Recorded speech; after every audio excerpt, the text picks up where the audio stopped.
We've a lot of hearings, so if everybody could take a seat.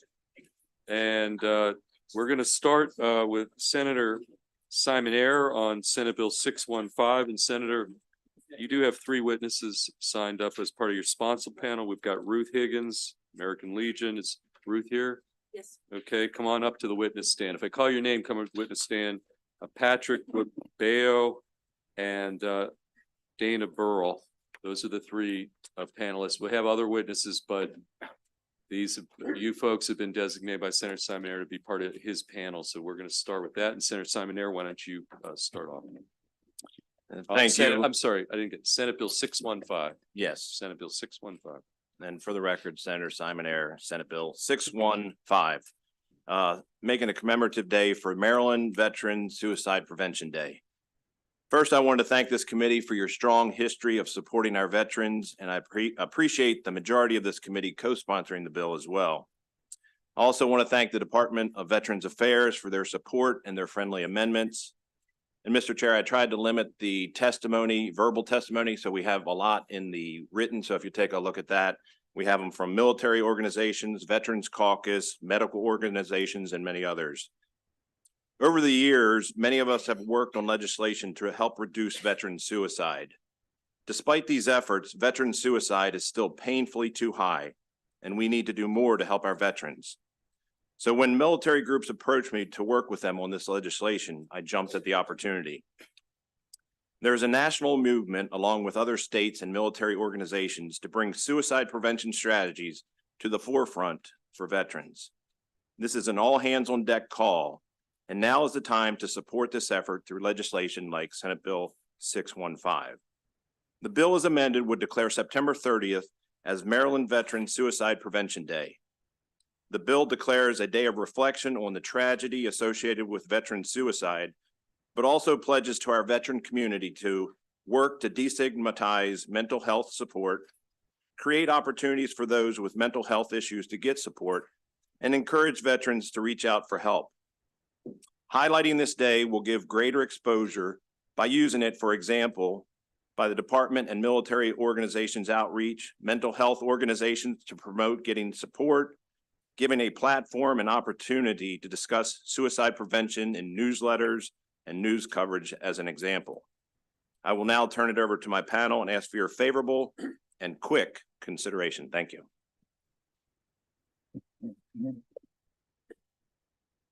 Good morning, Mr. Chairman, Madam Vice Chair, and members of this committee.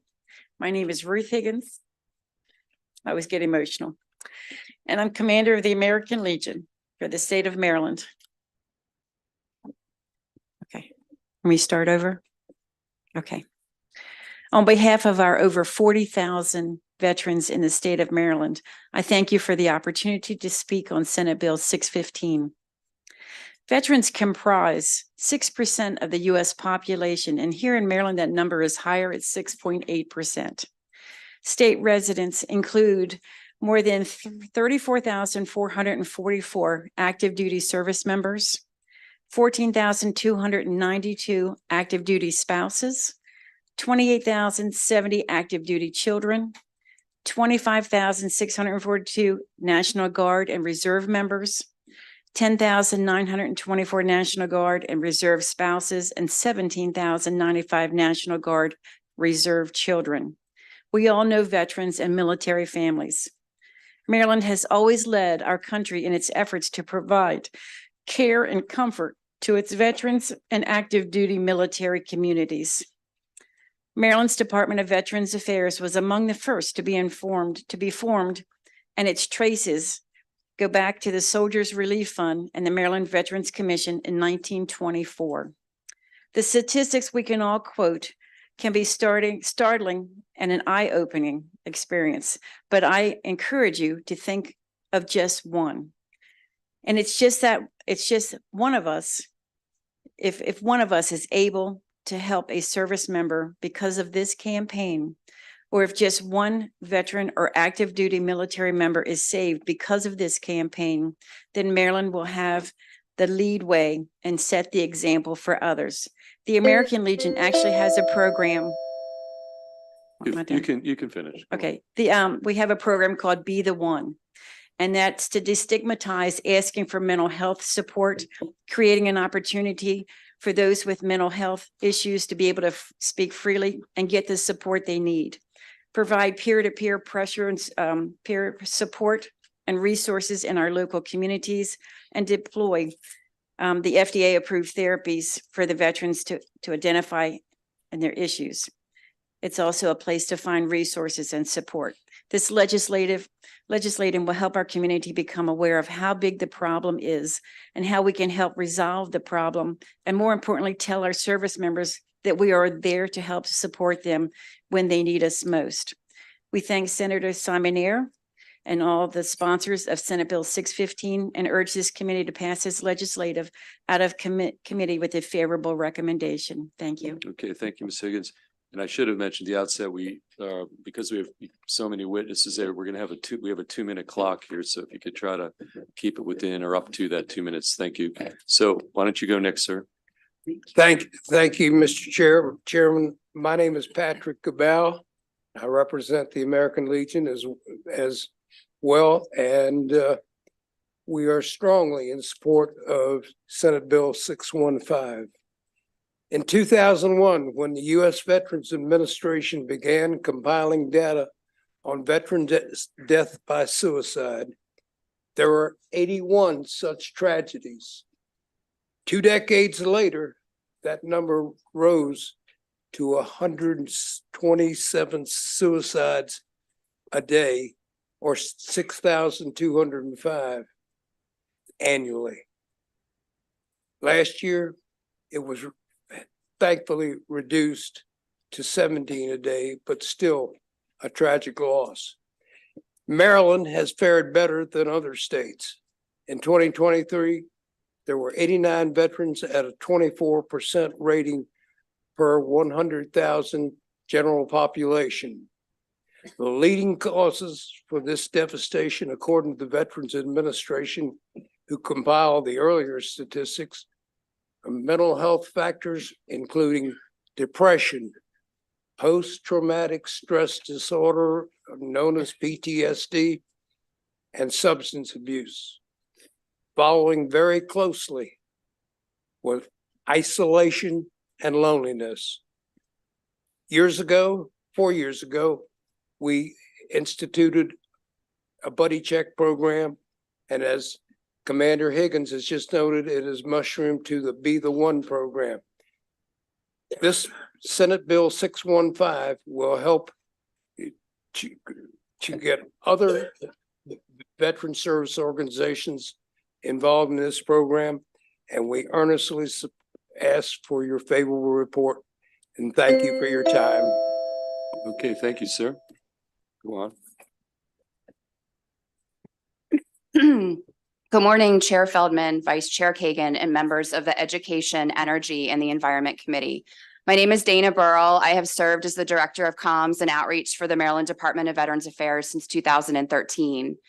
The department submits this letter of support for Senate Bill 615 with 2 amendments. 1, to change the commemorative day to September 30, and 2, to change awareness to prevention in the day's title. Senate Bill 615, as introduced, seeks to require the governor to proclaim a designated day as Maryland Veteran Suicide Awareness Day. The First Amendment will align the day with September's National Suicide Prevention Month and with September 30th's designation as National Suicide Prevention Day. The Second Amendment changes the designation to Maryland Veteran Suicide Prevention Day. Safe messaging is important when we talk about suicide. Incorporating the word prevention immediately opens up the opportunity to talk about suicide as preventable, and that prevention resources are available to veterans and their families seeking help. Suicide is a serious public health issue and the top clinical priority for the U.S. Department of Veterans Affairs. Between 2020 and 2021, suicide deaths in Maryland amongst those who served in the military increased from 79 to 89 deaths. In 2021, of the 594 suicide deaths in Maryland, veterans accounted for 15% of them. For 3 years, Maryland has been a part of the VA SAMHSA Governor's Challenge to prevent suicide among service members, veterans, and their families. And last November, Governor Moore signed an executive order reaffirming his administration's commitment to combating veteran suicide deaths in Maryland. Designating September 30 as Maryland Veterans Suicide Prevention Day would provide the department with an additional tool to highlight the governor's challenge and initiatives to prevent suicide in the veteran population. Suicide is preventable, and together we can save veterans' lives. We respectfully request the committee provide a favorable report on Senate Bill 615. Thank you. Okay, thank you. Questions for Senator Sumner? Okay, Vice Chair Kagan. First off, thank you, anyone in the audience, anyone watching at home. Thank you for your service, your patriotism, your dedication, and thank you for taking time to join us today. Senator Simon Ayer, you said July 30th.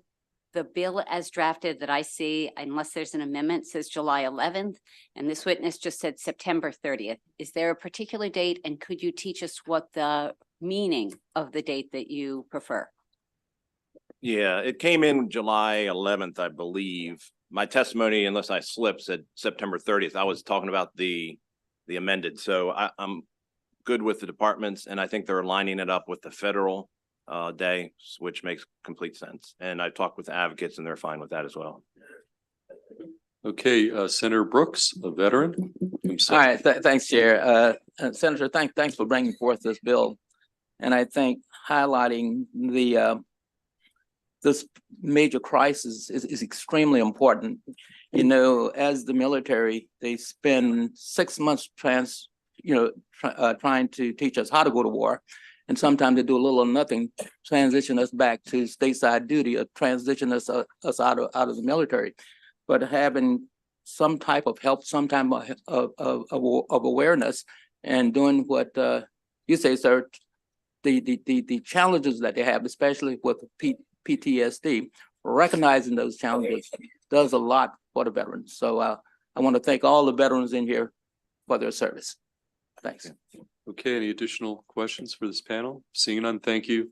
Thank you to everybody. We do have one additional in-person favorable. Is Larry Walton here from AARP? Is Mr. Walton here? Okay, Mr. Walton, why don't you come up, and you're going to be on the 2-minute clock. And then Bert, do we have another one? Okay. Hey, Mr. Walton, who are you? I'm Jim Campbell. Oh, yes, Jim Campbell. Okay, Mr. Campbell, you didn't sign up, but I'm not speaking. He's not speaking. okay, excellent. Okay. Okay, Mr. Walton, why don't you proceed? Again, you're straight favorable, and it's a 2-minute time clock. Can you hear me okay? Good morning, Chairman Philman and members of the Senate Education, Energy, and Environmental Committee. I am Larry Walton. I'm an advocate, volunteer, and executive council member with AARP Maryland. I am also a Vietnam veteran suffering from PTSD. I am also a resident of Berlin, Maryland. AARP Maryland advocates on behalf of 2 million Marylanders over 50 and over. I am here today to support SB 615, General Provisions, Collaborative Days, Maryland Veterans Suicide Awareness Day. We thank Senator Sumner for sponsoring this bill. SB 615 requires the governor to annually proclaim July 11th as Maryland Veterans Suicide Awareness Day.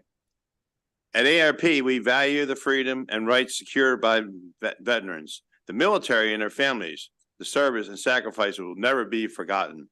AARP will continue to advocate for veterans' issues. We'll provide relevant information and resources to assist them and their loved ones with whatever challenges or opportunity they face. Veteran suicide is a tragedy.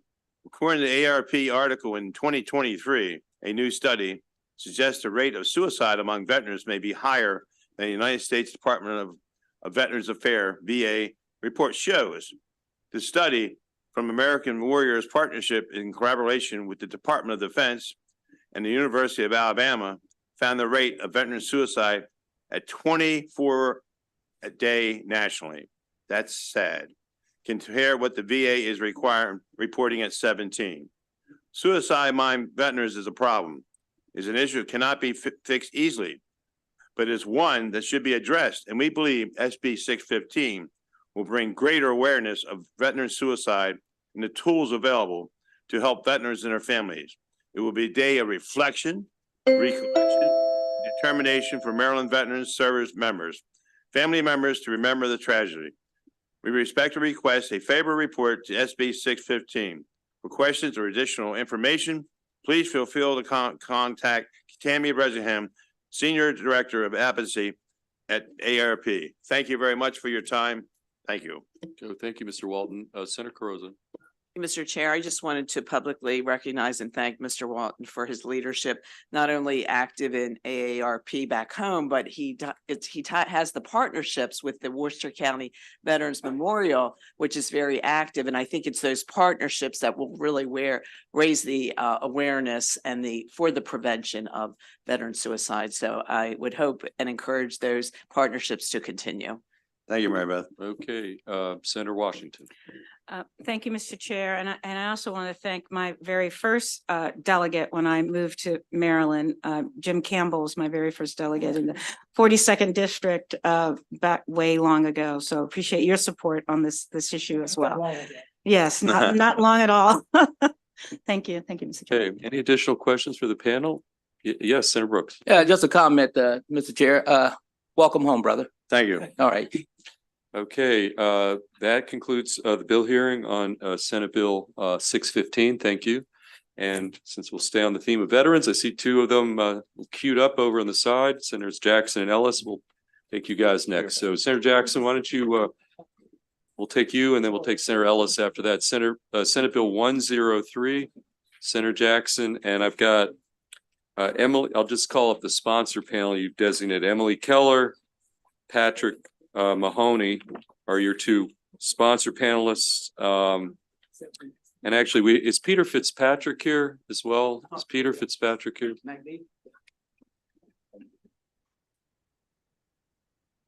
Okay, there is one additional. Okay, well, we'll stay. Is Patrick Mahoney here or he's not here? I haven't seen him yet. Okay, why don't you start off if Patrick Mahoney or Peter Fitzpatrick, sir, who are you? Are you? Oh, that's Mayor Mahoney. Okay, well, why don't you guys get started, and Senator, it's all yours, Senate Bill 103. Thank you. Good morning, Chair Feldman, Vice Chair Kagan. For the record, Senator Michael Jackson on behalf of Senate Bill 103. Senate Bill 103 is a very straightforward bill. We're back again this year because this effort is vital to us and our community. That requires the governor to annually proclaim August 31st as Overdose Awareness Day in Maryland. This simply codifies an existing practice over the past several years in both the Hogan and the Moore administration. This brings in line the August 31st date brings in line the National Overdose Awareness Month of August. And this legislation is very important to me, and it's especially poignant this year as the governor has placed an added emphasis on state efforts to combat drug overdoses and addiction, as seen, and my panelists will speak more to this. The executive order dated December 14th, 2023, which established the Office of Overdose Response. Each year, Maryland loses thousands of residents to the growing epidemic of drug overdoses and drug-related death. According to the Maryland Department of Health, Maryland recorded 2,454 deaths between October 21 and October 22, with the preponderance of those deaths coming from fentanyl, cocaine, alcohol, opioid, and heroin overdoses. In 2023, the numbers rose, Mr. Chairman, to 2,583 deaths.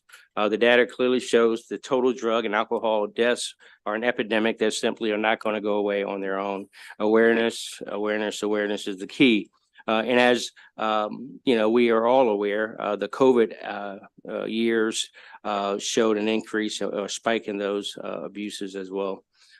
As someone who spent the majority of his career in law enforcement, I've seen firsthand the impact the drug epidemic and addictions can have on individuals and their loved ones and our communities. Reducing the stigma attached to seeking treatment for addiction would save countless lives. I am hopeful that declaring August 31st as Overdose Awareness Day would be a means to reduce the said stigma and to quell the suffering of those who are addicted and those loved ones that are affected as well. Many other states are undertaking similar legislative efforts to raise awareness of this epidemic. Again, this is a very simple piece of legislation. And as we know, the more we talk about the challenges that we have, the more aware our citizens are of the efforts that are being put in place to help, the better off we will be in the future. So with that, I'm asking for a favorable on this piece of legislation this year. I think we cannot continue to not taking this step going forward. I will turn it over to my panelists. Okay, who wants to go first? Seller? Thank you. Ms. Thank you. Keller? Good morning. Madam Secretary? Keller, yes. Thank you. Chairman Feldman, Vice Chair Kagan, committee members, thank you very much for your time. My name is Emily Keller, and I am Maryland's Special Secretary of Overdose Response. In this role, I oversee Maryland's Office of Overdose Response, which leads the interagency coordinating effort for the state's response to the overdose crisis. I have seen firsthand the toll that this crisis has had on my community and across our state. In the 12-month period ending in October 2023, almost 2,600 Marylanders died of an overdose. This is about 7 people a day, almost 2,600 people that we miss, parents, children's, friends, partners, neighbors. They leave behind a void in the lives of all of us who love them. Governor Moore has vowed to lead with love, and that starts by saving lives and treating overdose as a public health matter, not a criminal one. As many state, local, and community-based organizations work to address this issue by increasing access to care and life-saving resources for the living, it is also our solemn duty to honor and remember those that we have lost. Overdose Awareness Day remembers those that we have lost to overdose and helps increase awareness of substance use disorder. This day is observed each year across the world leading into September, which is National Recovery Month, a month when most of Maryland goes purple to remember, to educate, and to honor and to eliminate stigma. A proclamation on August 31st as Overdose Awareness Day would emphasize Maryland's commitment to addressing the issue of substance use and overdose in our communities and would honor the many Marylanders who have died. The loss of a loved one to an overdose is immense and painful, and one that I know personally. It's hard for many of those left behind to talk about and process this grief. Our grief is so often complicated by feelings of shame. Overdose Awareness Day helps us cut through stigma directed towards substance use and overdose. It's a chance for us to remember our loved ones, to share their stories, and to encourage people to bring their stories and pain out of the darkness. For this reason, I urge you to please provide a favorable report on this bill. Thank you. Okay, thank you, Secretary Keller. Sir? Thank you, Chairman Felton, Vice Chair Kagan, and honorable senators. I'm Mayor Mahoney from Chesapeake Beach. I'm here to tell you that opioid abuse awareness efforts do work and to ask you for a favorable report on this bill and to let you know that your actions will save lives across Maryland. We need to reduce the stigma surrounding addiction so people afflicted with this disease and their family members seek and get the support they need. Senate Bill 103 is a step in that direction. This bill provides several important messages from our state leaders to our residents. One, drug addiction is a disease, not a character flaw. Two, those who have died from this affliction and those who continue to struggle with it and their families are valued by us. And three, overdose death is preventable. We are seeing positive results, but our work is not yet completed. I conclude by saying that awareness works. Your favorable report will save lives. Thank you very much. Okay, thank you, sir. Could you pass that mic, please? Pete Fitzpatrick, I'm just a dad. Just no. The chairman, members of the committee, I'm here to ask for a favorable report on Senate Bill 103, Overdose Awareness Day. My older son Sam was a funny kid, kind of kid who thought the trash incinerator on 95 was where they made clouds and didn't understand why a snowman wouldn't come alive when you put a hat on his head. It got less cheery. Sam grew into an adult. He struggled with mental health and addiction, and he fought his disease as best he could.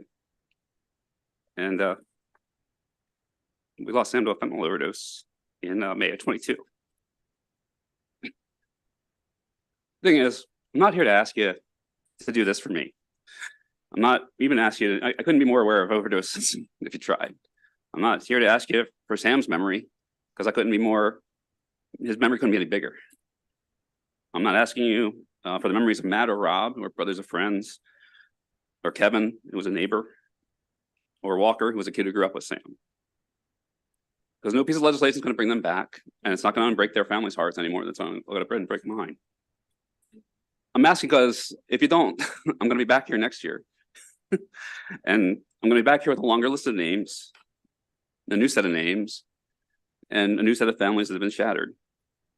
The overdose crisis is a man-made problem, and man-made problems require man-made solutions. We've done it before, and we've taken on all kinds of these things and beaten everyone we've decided to take on. Highway deaths, polluted waterways, the ozone hole, secondhand smoke. We've all turned these around simply because we decided to. We can do the same with opioid overdoses. And the first step in solving any problem is making people aware of the consequences of not. Awareness isn't a billboard or a soundbite or a hashtag. It's a step. It's the first step towards a solution. And it's the first step towards my list of names not getting any longer. And the first step towards the next father's heart staying unbroken. Madam Secretary mentioned there's 2,600 overdose deaths. I can assure you that's not true. It's one death 2,600 times. And thank you. Thank you, Mr. Fitzpatrick. Yes, Senator Jackson. And with that, we stand for questions or comments, Yeah. as you wish. Okay, so questions, comments, anything from the senators? Okay, thank you. Thank you very much. Thank you all for having us. Thank you, Mr. Chairman.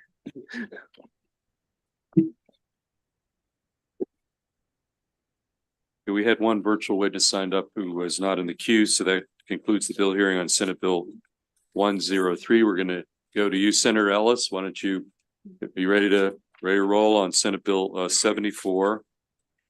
And I'm going to call up, you've designated 5 folks to be part of your panel. Seth Shames, Andrus Etch, Marciniak, Rachel Jones, Ada Marciniak, and Josephine Marciniak. We've got, it looks like a Marciniak family here. And then the only other witness signed up is Chantel Green from Prince George's County Municipal Association. I don't know if Chantel's in the audience, but we can take her next. Okay, we're going to start with you, Senator Ellis. Yeah, is it okay if I stand, Mr. Chair? Absolutely. Yes. Yeah. That's what the podium's for. That's a brand new podium. Well, okay.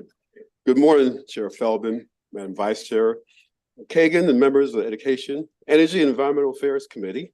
I'm Senator Arthur Ellis, representing District 28 in Southern Maryland, Charles County. I'm here today to present Senate Bill 74 to designate the persimmon as the state fruit of Maryland. I just want to say, you know, in homage to my comrades and veterans who came earlier this morning in the bill, I'm a veteran too, and I, you know, feel their pain and thank you for your support with the legislation. And what I do to help myself deal with all the trauma of my military service, I bought acreage in Charles County and I plant stuff. I just plant stuff like a madman all the time, right? And for years now, I've just fruit trees, and I stumbled on the persimmon tree in a nursery. I don't know if you remember Rosen Nursery in the area. I'm like, what's that? And they told me it grows well in the area. So I bought 3 of them and planted them, and they're still around after around 25 years. I mean, the past season, one of my persimmon tree produced over 400 fruits. And Senator Carrozza, you remember you shared one, right? Yeah, and others here have heard about it or seen it. And they grow really well. Well, a few years ago, I was approached by Mr. President Andres, president of the smallest municipality in Maryland, Port Tobacco, who's here today with his 2 daughters. And he told me, hey, these trees are native to Maryland. Like, really? The persimmon is native to Maryland. I did my research. I looked on the Department of Natural Resources website, and yes, it's there. It's a native fruit tree to Maryland. We only have a few and native fruit trees. The pawpaw is one. I won't leave you guessing. But we have the persimmon. The pawpaw is taken by other states, by the way, as their state fruit. But in Maryland, we have 24 official symbols, but we don't have a state fruit. So we have a official bird. Guess what it is? The boy mole oriole. Yeah. We have Senator Carozza, a dessert. What is it?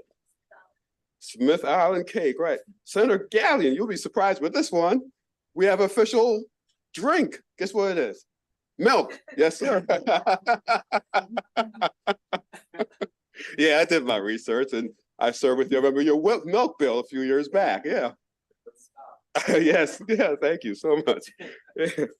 We have an official insect. That's the Baltimore checker spot butterfly. Did you know that? The official insect of Maryland. We have a reptile. Hey, all you Terps there gotta know what the official reptile is, the diamondback terrapin. And we have an official tree, the white oak. We all know about the white oak. And so I won't go through all 24 in the interest of time, but I thought you'll find those most interesting. So, oh yes, the fish, which is the rockfish. You don't want me to say anymore, okay? Okay. Got the message, okay. So thank you, Senator Lewis. So, you know, the official variety of the persimmon in Maryland is the American persimmon. How patriotic is that? The American persimmon is the native fruit and have a name for it. I was going to say Italian. I forgot the term. Diaspora Virginia. That's the Latin. Thank you. The Latin is the term for it. And the American Native Plant Society let me know about that, and they gave a favorable report with amendment. And I talked about that, thought about researching, and I accept that amendment to make the official fruit of Maryland the American persimmon. And so we'll send that in and remove all objections. The one unfavorable testimony in your package on your system says, hey, it should be the American persimmon. So I'm accepting their recommendation. So we'll take in their unfavorable, make it favorable, okay? So that's a really good idea. There's also some letters in your testimony. I know I left out Senator Augustine. I'm gonna pull you into this, Senator Augustine. They have some letters from members in your district, some mayors who said, hey, you know, these fruits, since they grow so well in Maryland, they don't need any fertilization. They do not need any sprays for bugs. They grow so well, they're native. Hey, we want to plant these fruits in our district to help alleviate the food desert, especially the fresh fruit desert. And it's a great idea. So with that, I just wanted to end my testimony, and members asked for a favorable report on the Senate Bill 7-4, designating the persimmon as the state fruit of Maryland. Okay, thank you, Senator Ellis. Why don't we go down the panel, start with you, Rachel Jones, and a regular in this committee. So why don't you testify? You've got 2 minutes, okay? Thank you, Mr. Chair, Madam Vice Chair, members of the committee. As it's already been stated, the wild American persimmon is native to Maryland. It's native to most of the northeastern seaboard here in America. And so it was well known by Native Americans here in Maryland who used its hardwood to consume fruits and introduce them to European colonists. The fruits were dried like prunes for storage. There are many traditional medicinal uses, as well as having the ability to use it to make teas to treat sore throats and things like that. And so there's a long history of the persimmon here in Maryland being utilized for many different uses. Sorry. The persimmon usually ripens in the fall and is often used in jams and baked goods. The fruit pulp can be turned into molasses, and the seeds can be turned into a peanut-like oil or roasted as a coffee substitute. Dried leaves make a great tea that's high in vitamin C. As you all know, Secretary Addix is a huge fan of value-added products, and the persimmon allows for so many value-added expanded uses. He's a huge fan of the persimmon and of this bill, and is sorry he's not here talking about this himself. And so while the majority of the market on persimmons is dominated by the Asian persimmon in both imports and exports here in America, there is a domestic market for the American persimmon, and the marketing season for fresh persimmons are the fall months of September through December. With the state designation, we estimate that Maryland could see an increase in demand for the American persimmon, and direct sales through farm stands, farmers markets, community-supported agriculture, U-Pick operations, and other means are potential benefits of this designation and could boost local economies within the agricultural industry. And with that, the MDA requests a favorable report. Okay, thank you. Let's pass the mic down the row. And everybody, each of you tell us who you are before you testify, okay? Hello. I would like to thank Chair Feldman, Vice Chair Kagan, and the members of the committee for this opportunity to speak today. My name is Ada Marciniak, and the idea of having the persimmon as Maryland's official state fruit originated with me. In fourth grade, I participated in the If I Were Mayor essay contest. The research I did for my writing taught me a lot about Maryland, especially its symbols. Maryland has so many state symbols: the Baltimore Oriole, the Black-Eyed Susan, the Baltimore checker spot butterfly, and there are so many more. That is what made it very confusing to me when I learned that Maryland does not have a state fruit. Florida has its orange, Georgia has its peach, but when looking for Maryland's fruit, all I found was a blank space.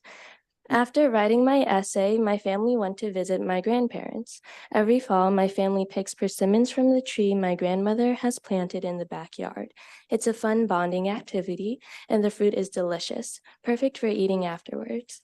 It was in the tree when inspiration struck me. The persimmon should be Maryland's state fruit. Native to Maryland, the fruit trees can be found all over the state. Its commonness and place in Maryland's history make it surprising that so few Marylanders know about the American persimmon. The fruit was important to our indigenous people's culture, as Native Americans used it for food and as medicine.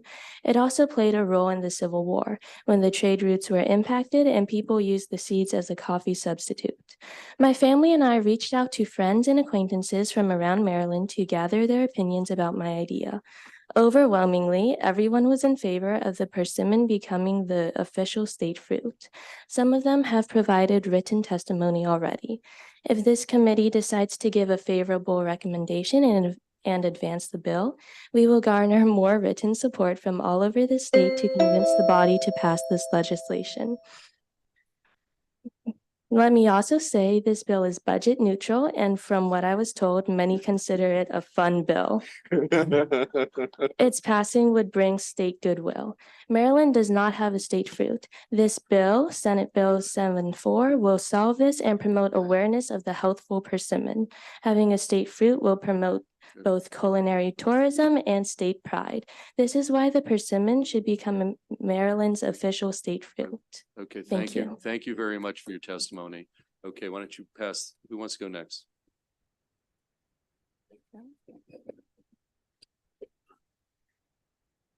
Hello, my name is Josephine Marciniak, and due to my sister running the clock, I just want to say thank you. I just want to say thank you. You got the award for the best testimony this entire session. I just want to say thank you for allowing us to come here and testify for this great bill. And I am here to support my sister, but I also do support this amazing bill. And I hope that Maryland does have the persimmon as its state fruit. Thank you. Okay, why don't you pass it to the gentleman to your left, who I suspect might be related to you. Good morning. Chair Feldman, Vice Chair Kagan, distinguished members. Thank you very much for giving us this opportunity. I'm sitting here as a very proud father of these two young women. They are 13 and 10 respectively. So we're looking forward to a bright future they have. One of my early memories from my childhood is playing around fruit trees with the ripe fruit ready for picking. I remember the scent of ripe plums and apples and taking a part in picking them and collecting them in large buckets and eating them. That's one of the best memories that I have. This is SB 74. In 1974, I was 5 years old. You know, I don't necessarily have any particular memories, but out of pictures, this is about the time that I'm referring to. So all of these memories are very vivid, and perhaps due to the scent being one of the most important input in memory formation. These are the same of the most cherished memories. These are some of the most cherished memories of my childhood. I grew up in a town of 40,000 where we were aware of where fruit came from. It is not the case for most of the children in Maryland. Most of them have no idea where their food comes from. I'm asking all of you to afford children of Maryland formation of same memories I cherish so much. One of the outcomes of passing this bill is giving the Maryland kids this opportunity. So I ask you for a favorable report on SB 74. And thank you very much again. Okay, thank you. Why don't you, sir, why don't you get that mic in front of you? Tell us who you are. Hey, good morning. Thanks for the opportunity to testify. My name is Seth Seamus, and along with my wife, Sophie Casimo, I own and manage Preston's Orchard, which is a 2-acre persimmon orchard in Owens in Calvert County. And our persimmons have been sold at Maryland farmers markets, grocery stores, restaurants. They've been processed into kombucha, cider, brandy, and they look a little bit like an orange tomato or a miniature pumpkin, and they're sweet and crunchy when ripe. They're gorgeous, delicious, and very healthy fruit. Our persimmon trees were planted about 30 years ago by a horticulturalist at the University of Maryland named Bill Preston. We met Bill at our local farmers market in Tacoma Park, and one thing led to another, and a few years later, we were running the orchard.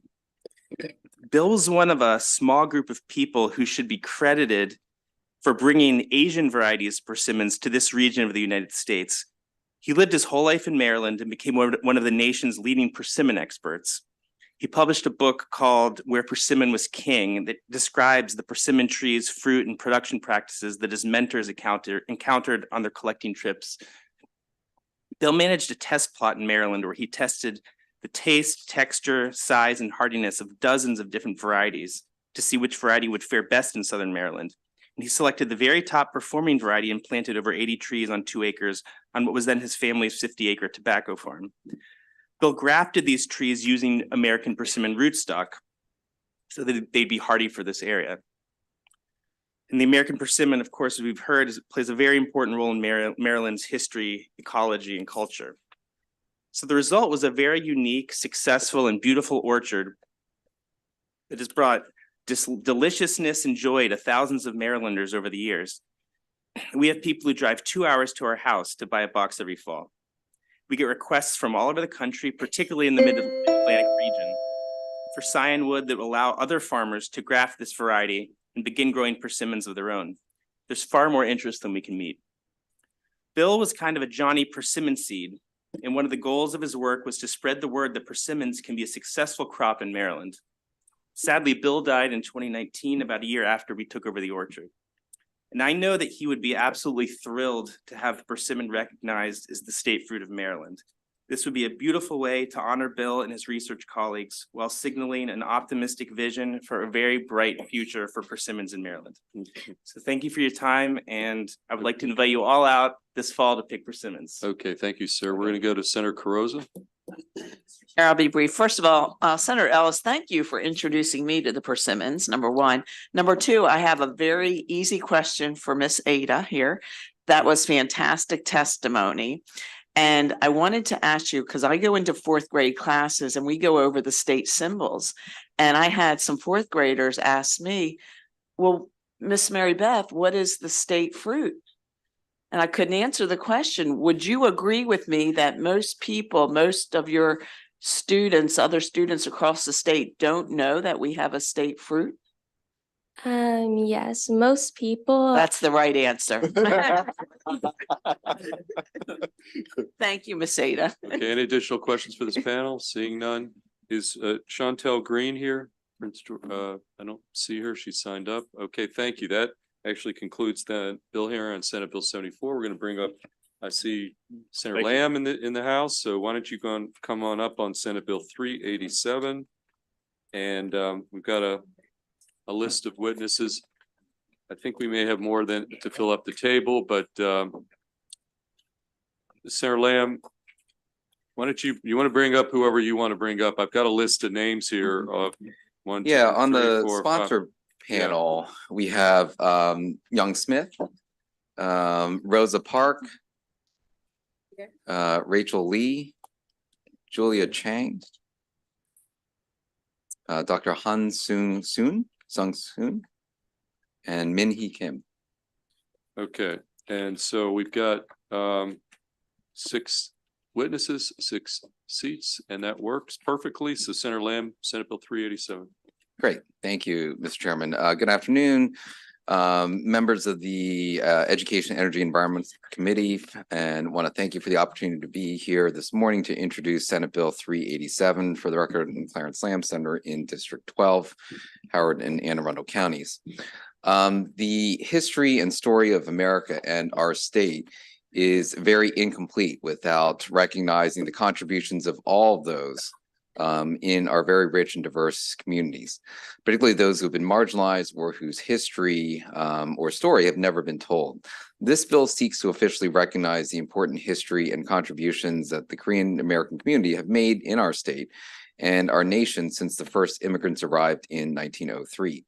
Through their very hard work, their industry, and their talent, they've contributed much to our economic vitality and cultural richness, including serving bravely in our United States Armed Services and propelling our state forward in science, technology, business, sports, arts, and just about every single field.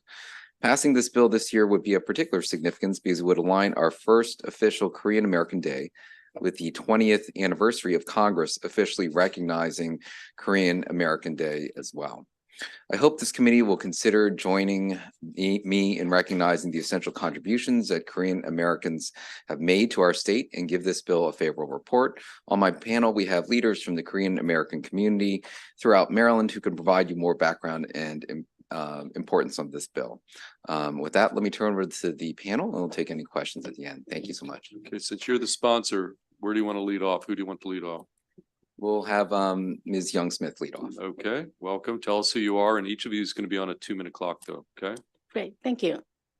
Mr. Chair, Madam Vice Chair, and members of this committee. My name is Young Smith, and I am the president of the League of Korean Americans. I'm here today to urge you to support the official recognition of Korean American Day.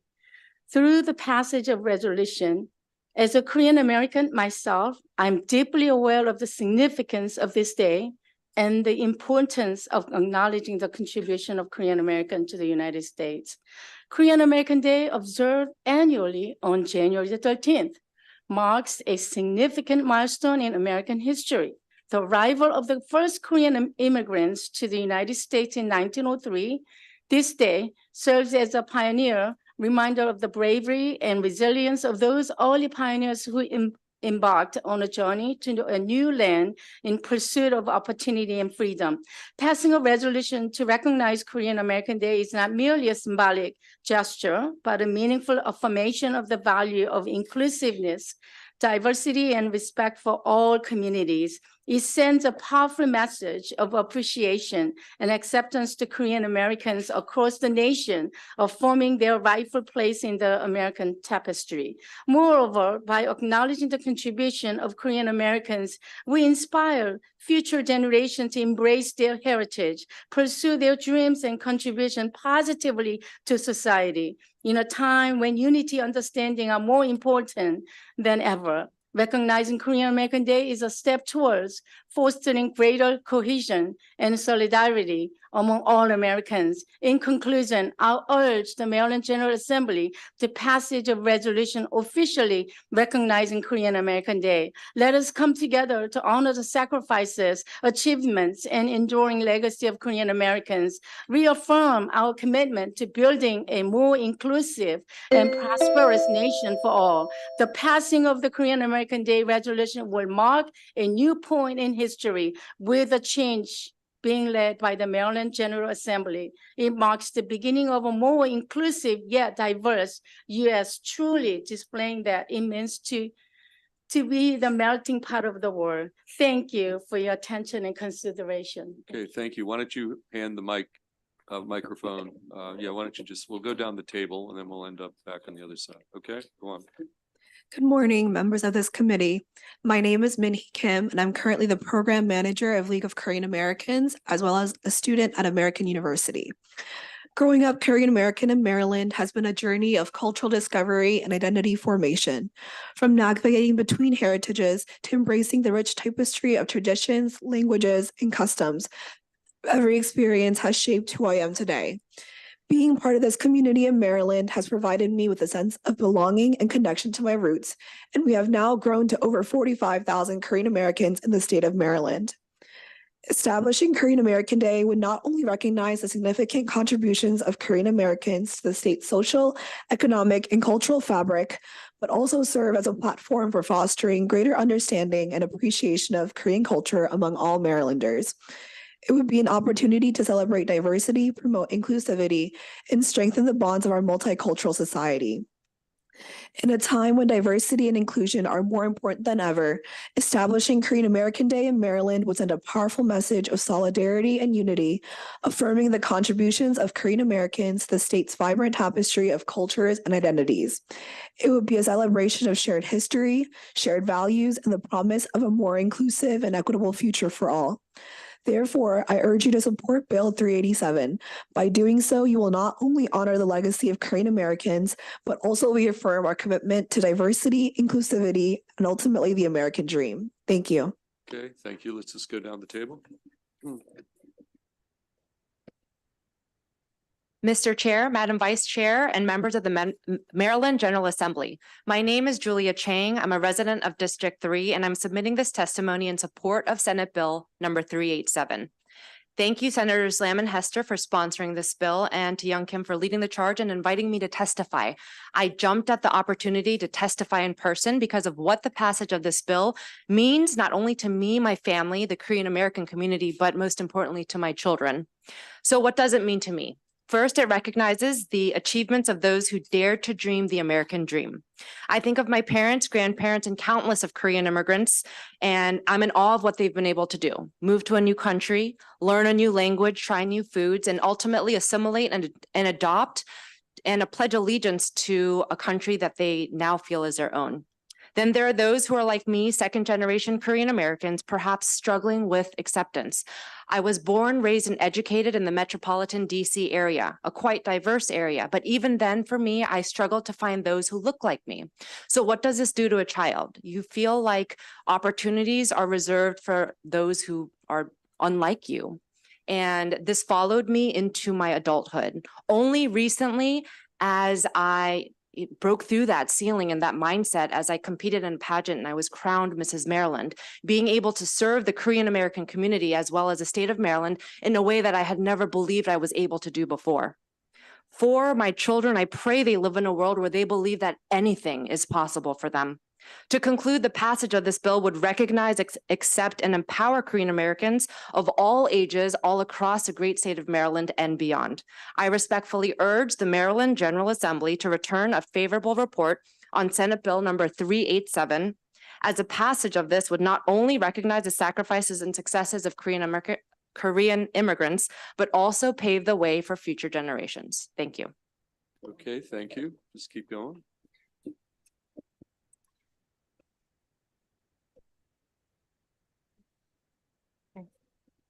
Okay. Hello, good morning. My name is Dr. Han. I was asked to present this short statement on behalf of KA Association. It's about the resolution to establish Korean American Day on January 13th. Every year was passed by the U.S. Congress 2005, and we are deeply grateful that the Maryland State Legislature enacted it as Korean American Day bill. As the Korean community prepares for a new era in the United States of America, the land of opportunity, I reflect upon how Korean Americans have played an important role in the new history and building a new American society. We feel very proud of it. The passing of the Korean American Day Resolution Bill will mark a new chapter in history, with a change being led by the Korean General Assembly. It marks the beginning of a more inclusive yet diverse U.S.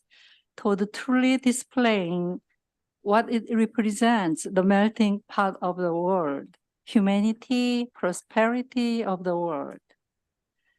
We are so proud to be an American and truly grateful, and God bless America. Thank you. So we're going to go back to the other end of the table. Tell us again who you are. Okay. Good morning. I am Rachel Lee, a committed member of the Korean American Foundation of Greater Washington, and I am a high school student. I am here today because I would like to advocate about the importance of Korean American Day. Korean American Day is on January 13th, and this national day has been acknowledged since 1903, the year Koreans first immigrated to the U.S. With America's decision to welcome us through immigration, Koreans were lucky and able to spread their cultural roots in the foreign territory. If we take a look back at our history, the United States and United Nations were allies with Korea during the Korean War. The open diversity of races and cultures present throughout the states has led to the belief that the U.S. was a huge beacon of hope for all nations. Korean Americans are sincerely grateful for the opportunities they have opened for us. Today, the expectations for Koreans worldwide have exceeded to a high extent. But how? Not even 20 years ago, people were unable to locate us on the map. We have always been in a period of economic recessions in the past, as many imperial nations attempted to conquer our territories. However, as the years passed by, we were able to industrialize and begin to slowly gain stability in society through the resilience of our people. Aside from politics, Korea is active in contributing to the great aspect of ongoing trends worldwide today.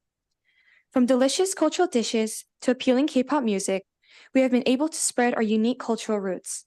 Korean media, including K-dramas, K-movies, and K-pop, are huge entertainment targets online, a few commonly known as Gangnam Style and BTS. Our famous technologies are sold in the US, such as Samsung, Kia Motors, and more. When speaking from my personal experience as a founder of a K-pop performance dance group in the DMV, I was surprised to see that most of the K-pop dancers in my community are non-Koreans with significant diversities in terms of nationality. Being able to witness our recognition in America makes me feel very proud of my country's influence. Korean American Day is a very precious day to us, since we were once known as a minority in this world. Korean American Day celebration stands as such a proud memory of how far we have come and a symbolism of our successful uprisings. Thank you for your time. Okay. Let's go to our final witness on the end of the table. Tell us who you are. Good days. My name is Rosa Park. I'm a president of the Korean American Foundation, Greater Washington. I'm pleased to testify in support of an annual proclamation of January 13 as a Korean American Days.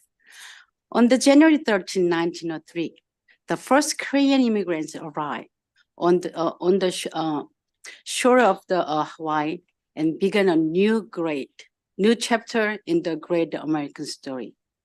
Due to the hard work of the Korean American Foundation, which was established based on the Centennial Committee of Korean American Immigration to the United States in 2003, the Korean American Day was confirmed as a historic day when the U.S. Congress and President George W.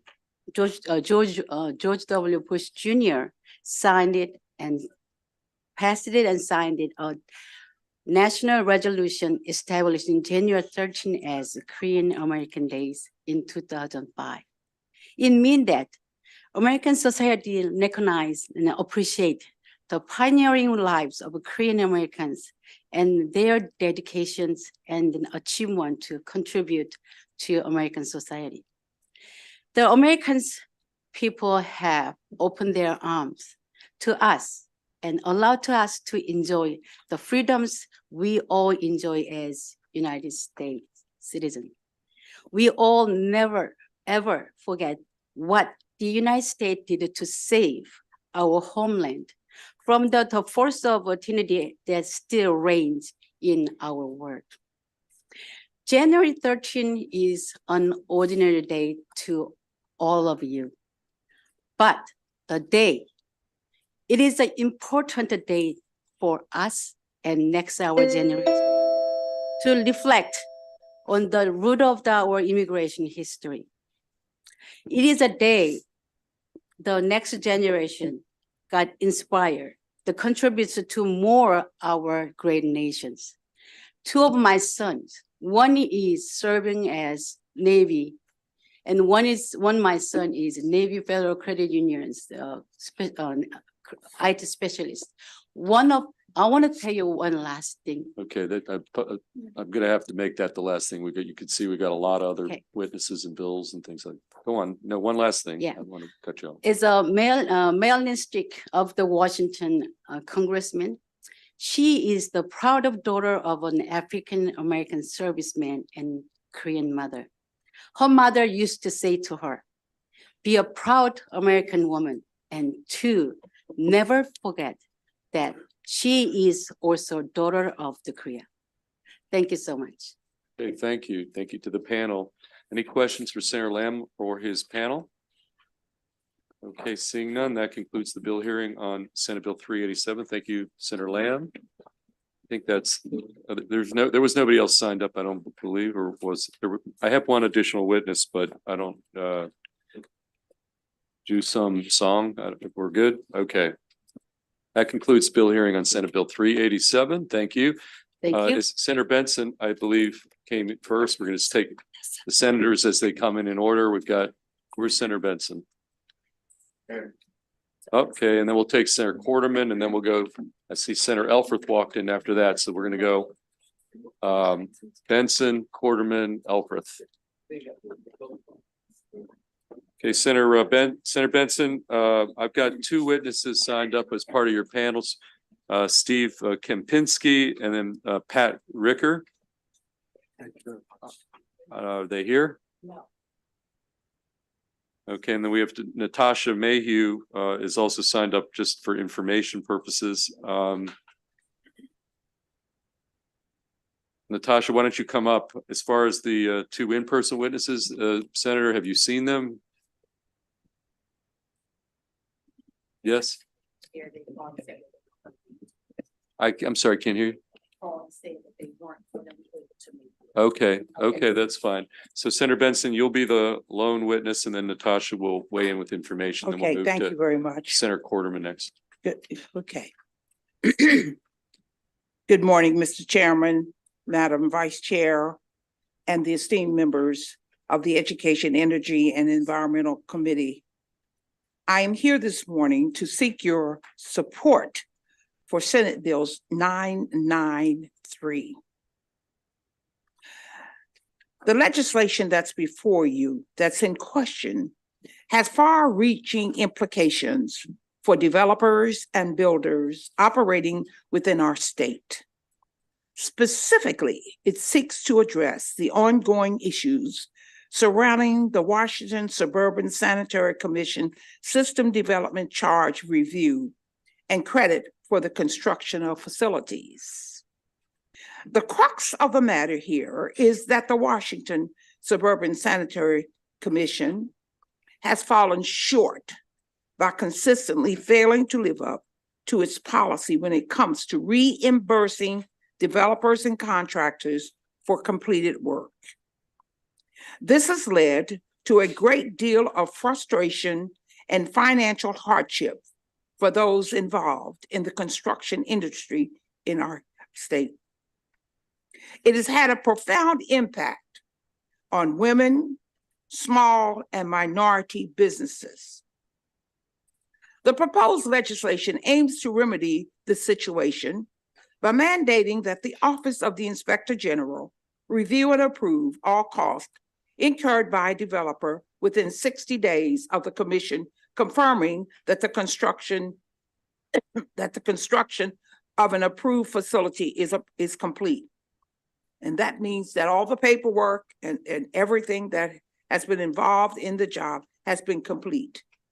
This is designed to ensure that developers received prompt payment for their work and do not have to endure lengthy delays or administrative red tape. I'm like the developers. I'm like those who commit in doing a job. If I work, I want to be paid. Further, the legislation provides for a penalty of 5% of the total cost of the project, compounded annually at a rate of 12%, to be paid by the commission to the developer if they fail to approve the facility within 14 days of the completing review. This is intended to incentivize the commission to act quickly and efficiently when it comes to approving completed work and to discourage any further delays of bureaucracy obstacles.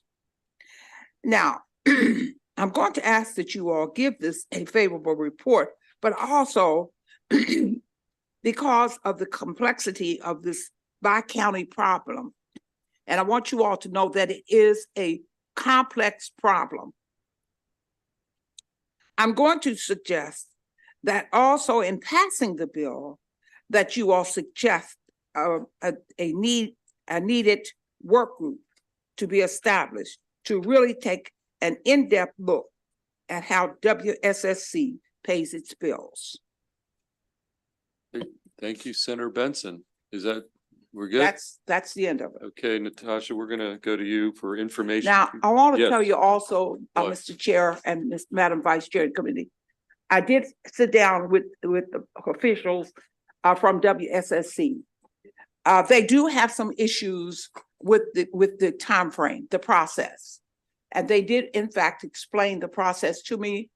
But I think that something needs to happen, because from what I'm understanding is that the persons who do the work for WSSC WSSC can wait up to 20 years before, no, I'm sorry.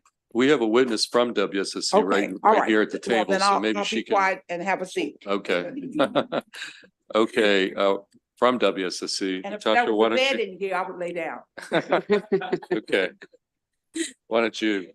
Yes, good morning, Chair, Madam Vice Chair, members of the committee. Natasha Mayu here on behalf of WSSC, providing informational testimony. I do want to thank Senator Benson. She has raised her concerns with WSSC, and over the past couple of weeks, we have had numerous productive conversations with her to understand the problems she was having with the CDC process, SDC process, and in hopes that we could find some solutions to addressing those concerns.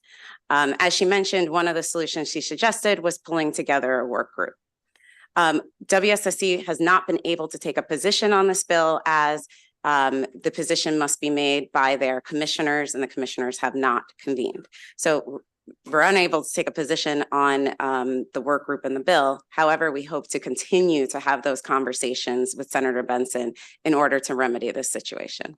Okay, any questions for our witness from WSSC? Okay, seeing none, that concludes this particular bill hearing on Senate Bill 993. We're gonna go to Senator Quarterman on behalf of the Washington County Senators, and we're going to Senator Elfreth, and then we're going to go to Senator Kramer. Just take folks as they walk in the order they walk in. So Senator Quarterman, you're here on behalf of the Washington County Senators on Senate Bill 854.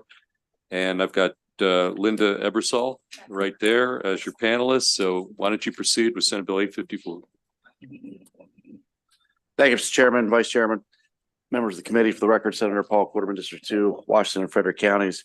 As you said, this is a local bill. I don't know if the letter got uploaded, but we do have it. There was some confusion yesterday with the getting it back from the House side, but we'll make sure that you guys have that.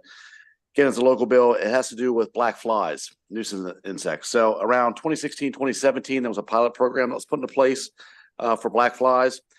This bill, though, would require, rather than authorize, the Secretary of the Department of Agriculture to implement the program to control or eliminate the specific nuisance insects from a certain region of Washington County.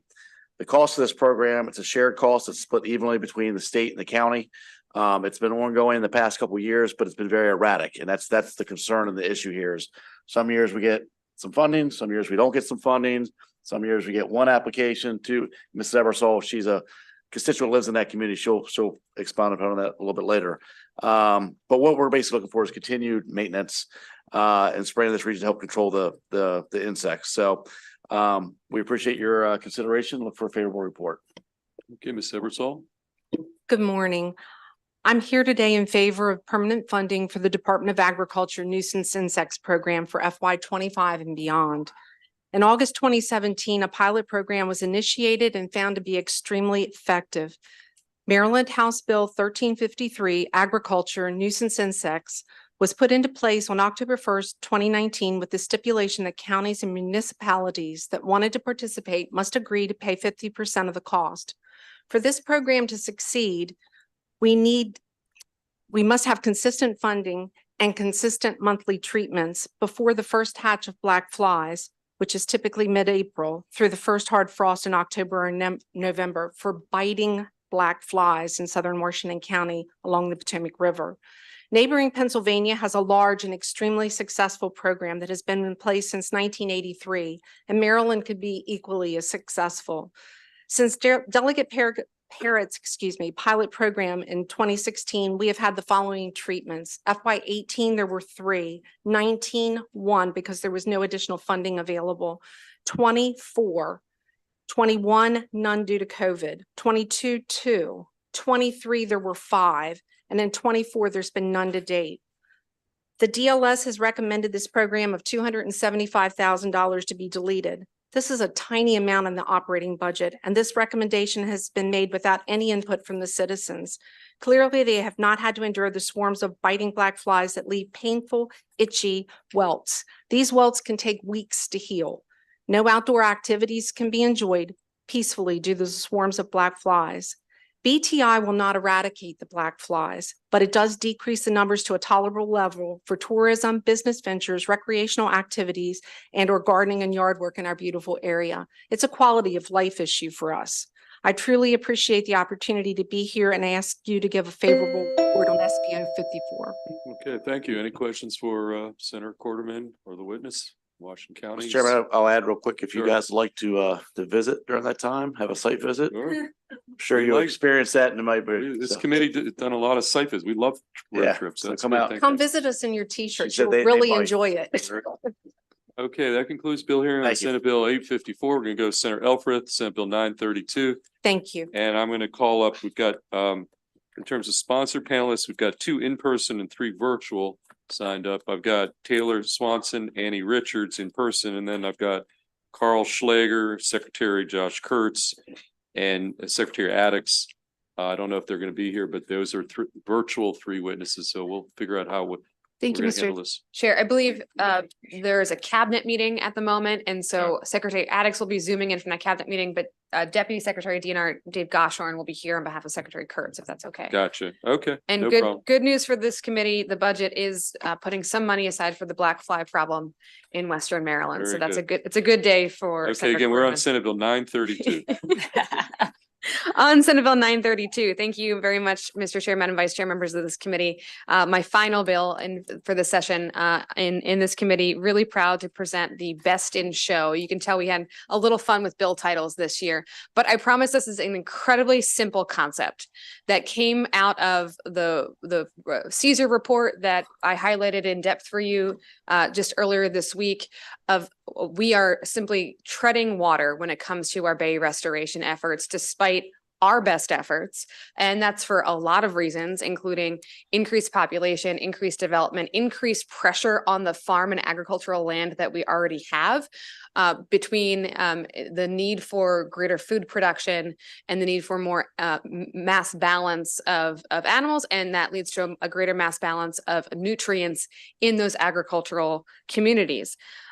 That just, to me, suggests that we need to try something a little bit different. And you'll recall the Caesar report from earlier this week tells us that we should be targeting our priorities and that we need to get a little more creative in our approach. And that's exactly what the Best in Show bill does. Again, incredibly simple. It simply says that instead of the state paying for one best management practice or a BMP, we should be paying for 3 BMPs at a time and in the places we know are going to have the greatest impact, using the incredible data and research that we have at our disposal after 42 years of this work. We also specifically call out an intervention that we know is proven to help with air quality in overburdened communities. Really simple concept of when we have a chicken house, research suggests that if we have 3 layers of vegetative growth just outside of the fan, we can actually reduce the significant amount of ammonia in the air that is really burdening a lot of our overburdened communities. It is probably the most cost-effective, best management practice we will see in our lifetimes for the greatest benefit for our communities. So it's a simple concept of a bill. We have thankfully worked out the amendments in advance of the hearing. So actually the reprint in your, not in your physical bill file, because we just got it this morning, but in your floor system, will have every amendment that we worked out with the stakeholders, many of whom are here. You will see there's no unfavorable testimony, and all the favorable with amendments testimony is reflected in the reprint in your floor system. So really basic bill, Mr. Chair. We have to do more with less. And again, my budget and tax hat on, we are not going to have all the money in the world to do everything we can, and we need to target the areas that need the most help and the communities that need the most support in the most creative means possible. So simply asking that instead of one best management practice for these targeted competitive areas, we are going to fund 3 best management practices and try something just a little bit different using existing state money. And you'll see in the amendments between Department of Agriculture, and I want to thank the Secretary for getting behind this idea, and Department of Natural Resources, we really got to a great place of utilizing existing funds and simply prioritizing the best management practices in the communities and places that need it the most. Really simple concept, and I urge a favorable report with the consensus amendments that are in your bill file. Okay, thank you, Senator Elfreth. Who do you want, who wants to go first? Do you want to? I might have Deputy Secretary Goshorn and then Secretary Addix, if that's okay. Excellent. Okay, Deputy Secretary, why don't you proceed? Good morning, members of the committee. My name is Dave Goshorn, Deputy Secretary, Maryland DNR, here in support of Senate Bill 932.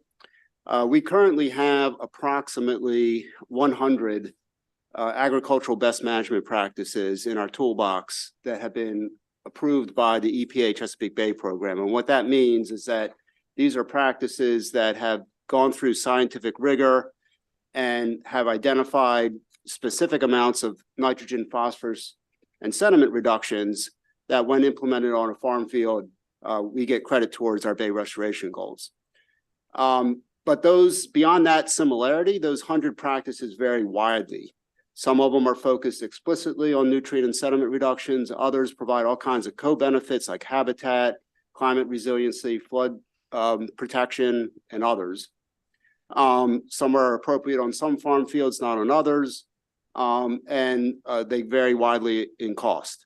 The CESA report that Senator Elfreth referenced makes a couple recommendations. One is that we put increased emphasis on those projects that, in addition to nutrient and sediment reductions, also provide co-benefits, and that we, secondly, that we bundle these projects together. So it's not just one project here, another project there, but that they're as much as possible coordinated on farm fields, sometimes maybe 2 or 3 adjacent farm fields for greater benefits. And that's exactly what this program does. It sets up a program that within existing resources allows us to offer these additional incentives to farmers who go through the additional work to target these specific practices and bundle them together. And therefore, it is completely consistent application of the recommendations of the CESA report, and we urge your favorable report. Thank you. Okay, thank you.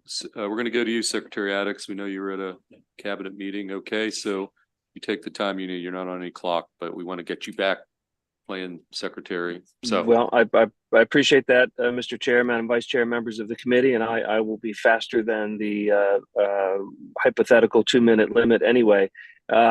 What you're seeing with this bill is the agriculture industry collaborating and evolving, learning from the CESA report, learning from the many years of our best management practices, and learning from what has been a leadership role in the watershed, but by looking at what some of our neighbors who are in fact catching up and innovating what they're doing. And one of the things they're doing is adding BMPs. There's a separate bill, the Whole Watershed Act, which we were also supporting with amendments, which again is another evolution. It's taking the data that's coming through CSER and applying it with our existing programs, adjusting our practices, adjusting our programs to meet these new goals. Look, the general goal here is soil health and doing good by the bay, and this bill moves us in that direction. So thank you to the sponsor, thank you to the co-collaborators on this, and I yield my time. Thank you. Okay, thank you, Mr. Secretary. Any questions for Secretary Addicks before we release him? Okay, seeing none. Actually, since yes, Senator Gallion. Thank you, Mr. Chair. Good to see you, Secretary. Good so to with see you. this takes legislation. This is not something you could work out through the department without legislation. So it's something that we could do some of without legislation, but the legislation helps to guide it. It also brings in it creates a new ability for us to collaborate and work with the other agencies.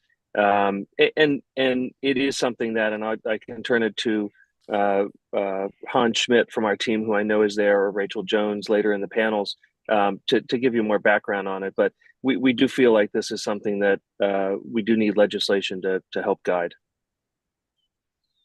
Okay, any additional questions for the Secretary? Thank you, Mr. Secretary. Since we've got the virtual stuff going, let's get you, Mr. Schlegel. Why don't you pop in here for 2 minutes on this piece of legislation, and why don't you proceed, okay? Carl Good morning, Schlegel. Good morning, Mr. Chair. Can you hear me? Yes, sir, we hear you perfect. Excellent. Apologize. We don't always have the best Wi-Fi here on the farm, but we do the best we can. Mr. Chair, Madam Vice Chair, members of the committee, good morning. My name is Carl Schlegel. I'm a farmer from Waldorf in Charles County. I'm here to speak in support of SB 932. This bill would both enable and encourage farmers to implement BMPs that could positively affect water quality in less time. It would be another tool in the toolbox to assist in improving the Chesapeake Bay. By increasing the incentives to farmers and landowners, it would help to defray not only the cost of non-productive farmland.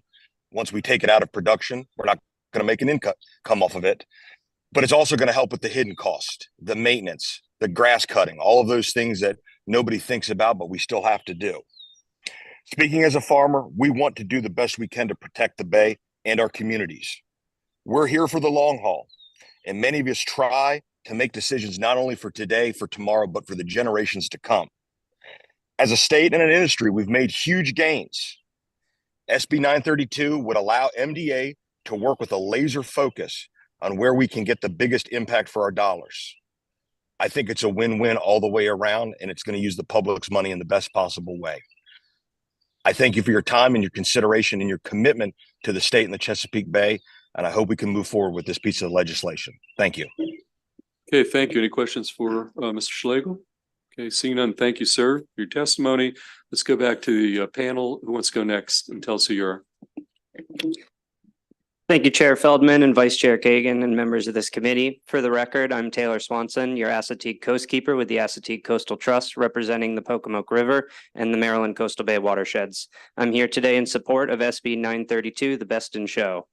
We support this bill because it aims to address critical nutrient mass imbalance issues facing the Chesapeake and Coastal Bay tributaries through the targeted implementation of best management practices, or BMPs, onto agricultural land. To speak to a specific example from my watershed, which the Senator gave you a brief synopsis on, this bill promotes a solution to an unaccounted for source of nutrients, which was not captured well in current nutrient models. Across the lower eastern shore of Maryland, our thriving poultry industry is producing an unaccounted for source of millions of pounds, of nutrients in the form of airborne ammonia, which breaks down into nitrogen. These emissions are ventilated from confined animal feeding operations like poultry houses. Additionally, the emission of untreated ammonia and particulate matter represents a major health concern affecting many of Maryland's most vulnerable eastern shore communities. This unaccounted for source of nutrients and human health hazard can be reduced tremendously through strategically placed vegetative buffers at these ventilation sites consisting of shrubs and trees, native species that can benefit local species. The solution is hugely cost-effective in comparison with the detrimental effects of these nutrients, and is an easy solution to something plaguing our waterways. The agricultural BMP Best in Show bill would help provide the resources and means to pursue strategic implementation of these BMPs, helping to protect the health of our farming and historically underserved communities, as well as the health of our Chesapeake and Coastal Bay's tributaries. I'd like to thank the bill sponsor and ask for a favorable report on SB 932. Okay, thank you. Let's, okay, why don't you tell us who you are? Good morning. Thank you, Chair Feldman, Vice Chair Kagan, members of this committee. For the record, I'm Annie Richards. I'm your Chester River Keeper with Shore Rivers, whose mission is to protect and restore Eastern Shore waterways through science-based advocacy, restoration, and education. You'll see linked in my written testimony that Shore Rivers has taken the time to try and condense the mammoth report that is the CESA report into a one-page leave behind that summarizes 5 key points that are particularly impactful for the Eastern Shore. I want to spend some time talking about the first point in that leave behind, which is that 50 to 90% of pollution headed for our waterways is only coming from 5 to 20% of the land. The CESA report cites studies from around the world that show this is true in any watershed, and it makes targeting essential for us to make the best possible difference for our waterways.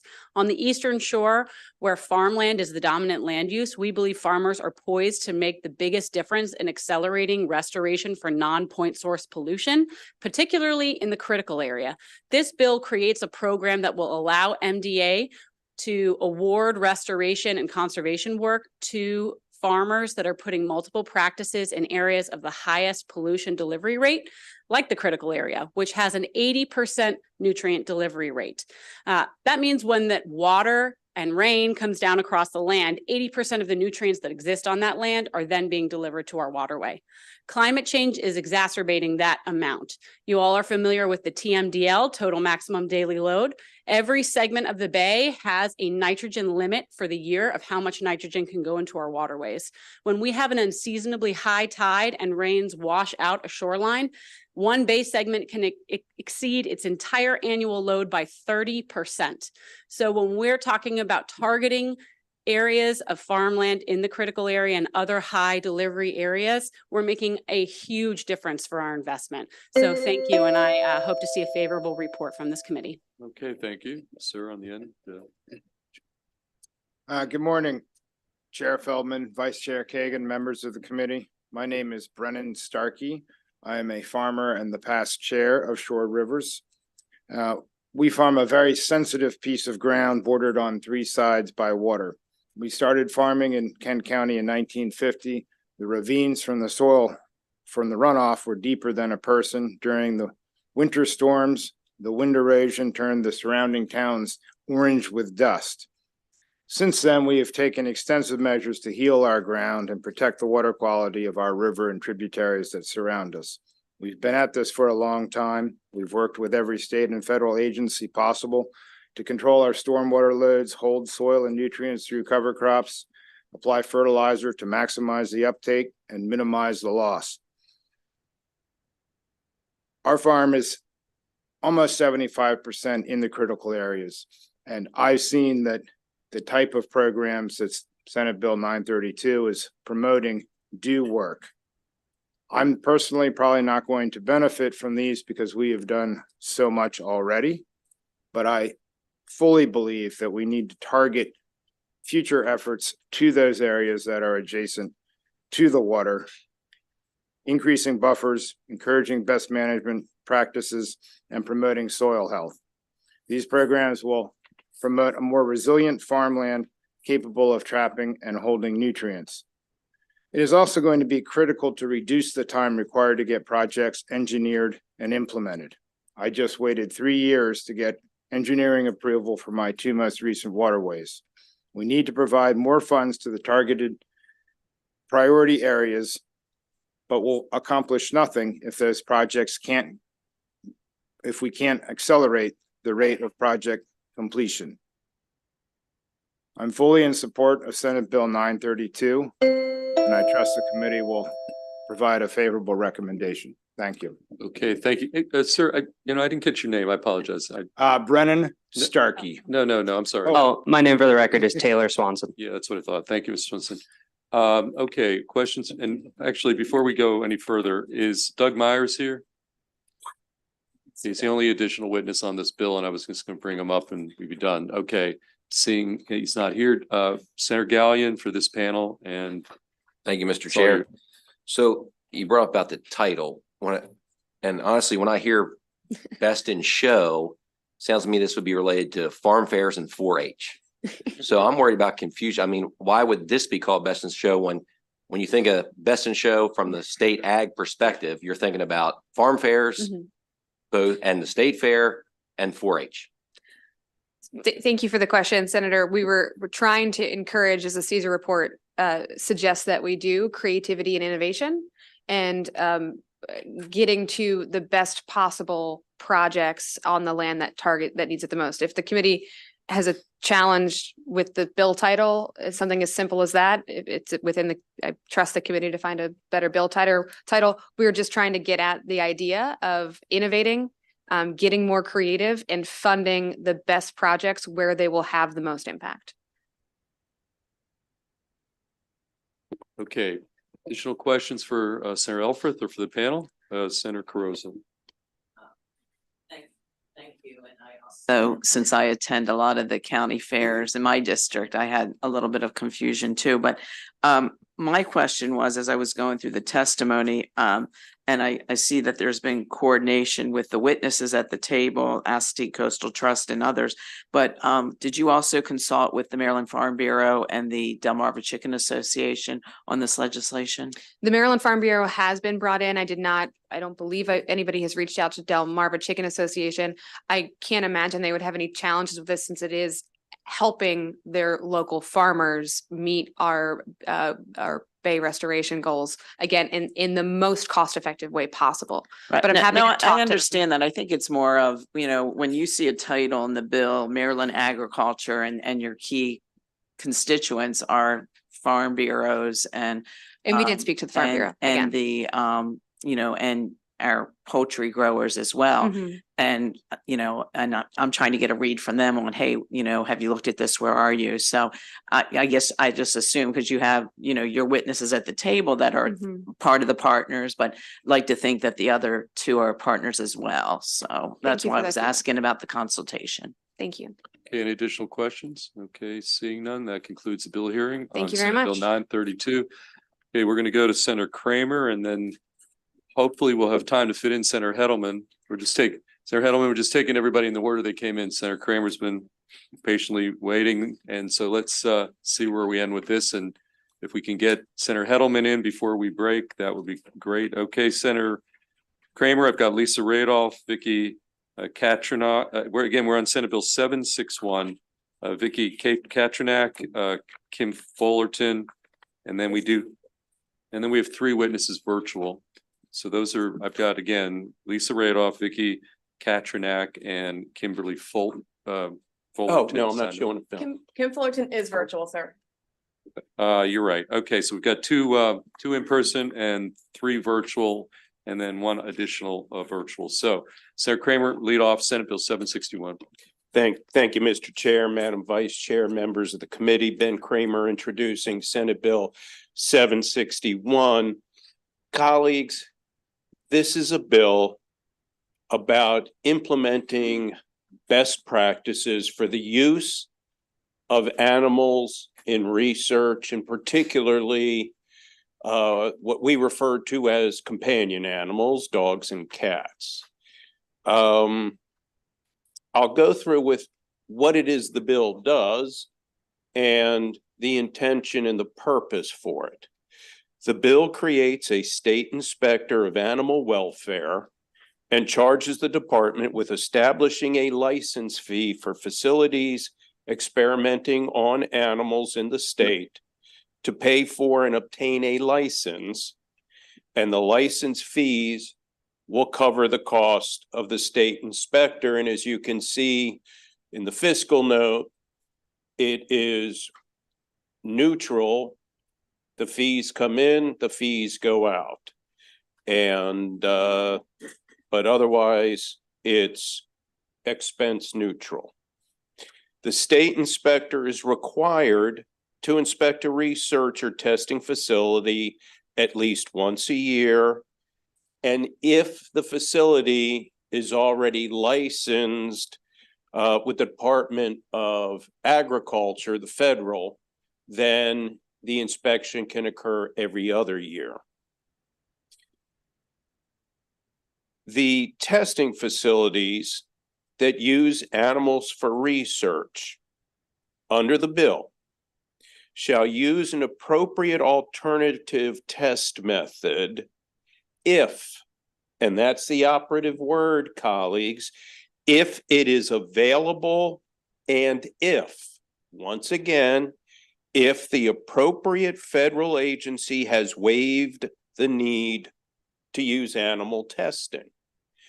So the bill simply provides that if there's an alternative test, and colleagues, there's lots of alternative tests out there now with modern technology.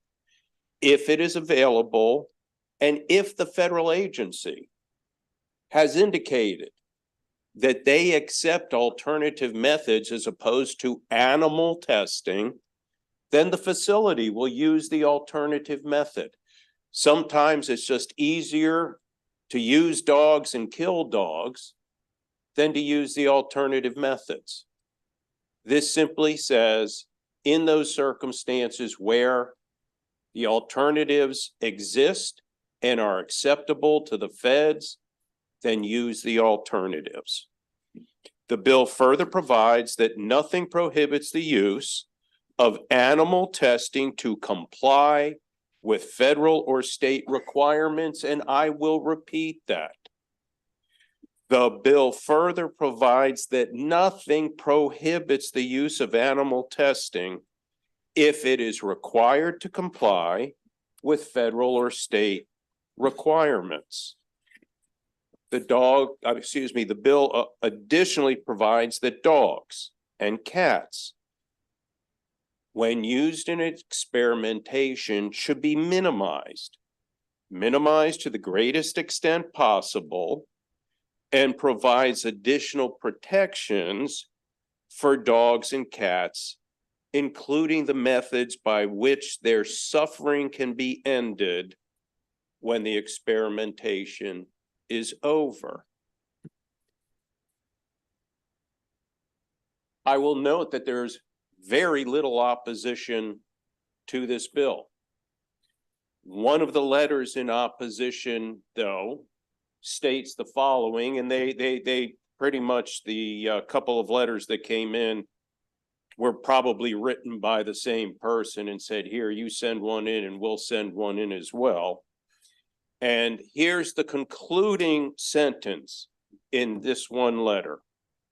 We ask the committee to unfavorably report Senate Bill 761, so research facilities can continue to create life-saving treatments for disease, discover targeted therapies, alleviate suffering, and improve and increase the quality of life for both humans and animals. Colleagues, I don't see anything in their letter that says how this bill before you would in any way, shape, or form prevent their ability to create these life-saving treatments, because there's nothing in the bill that would prevent that. Now, the concern that I know they have, they don't want an inspector seeing what's going on in these facilities. They all fall back on the Animal Welfare Act provides for a federal inspection. Colleagues, as we discussed last year, there are roughly 100 inspectors nationwide inspecting roughly 10,000 facilities. The Inspector General's office has frequently opined on what a terrible job these federal inspectors are doing, both in keeping up with their inspections and actually doing their job and flagging problems and issuing fines for problems, because this has been a problem. Last year, you may recall, I showed a video at the start of the hearing. Colleagues, the video I showed you was taken at a facility just down the road from us in Virginia. It showed thousands of dogs trapped in cages with dead puppies in the hundreds, dead puppies laying around the facility, many of which were caught in crevices down in drain pipes. They were covered in feces. The video showed totally untrained personnel injecting products into the animals without their having the training to do it, and the animals screaming in pain. That's why they don't want, because colleagues, though that video of the facilities you saw, they're governed by the Animal Welfare Act. The same act that the opponents say is the reason we don't need this bill, that there's federal laws. The fact of the matter is the federal laws are failing and these poor animals are suffering. And with passage of this bill, there will simply be an annual inspection to ensure that they're not laying on the floor dying, that they're not being starved, which you saw in the video last year, and that they're not suffering.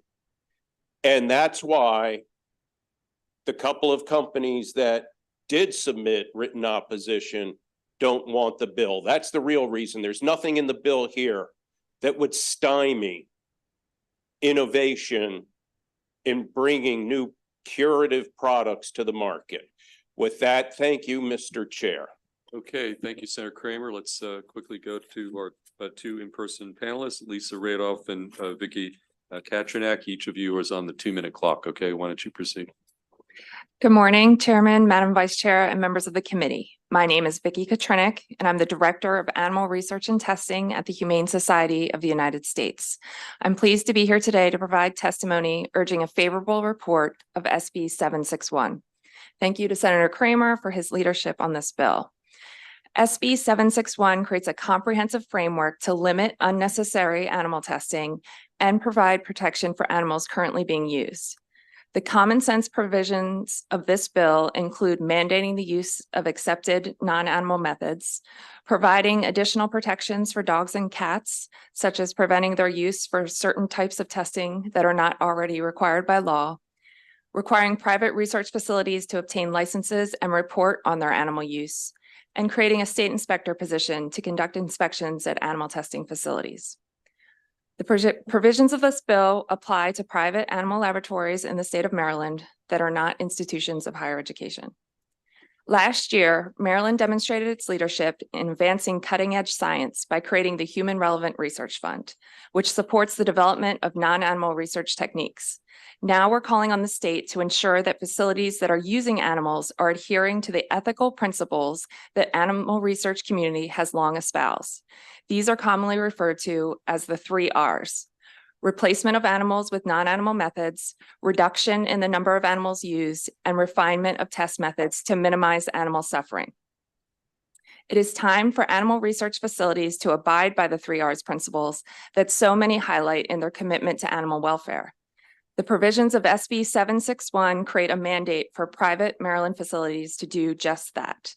HSUS urges a favorable report on SB 761. Thank you. Okay, Ms. Radoff.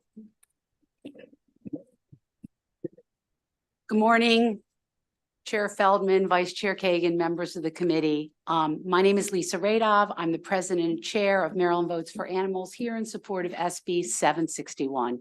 I will be brief.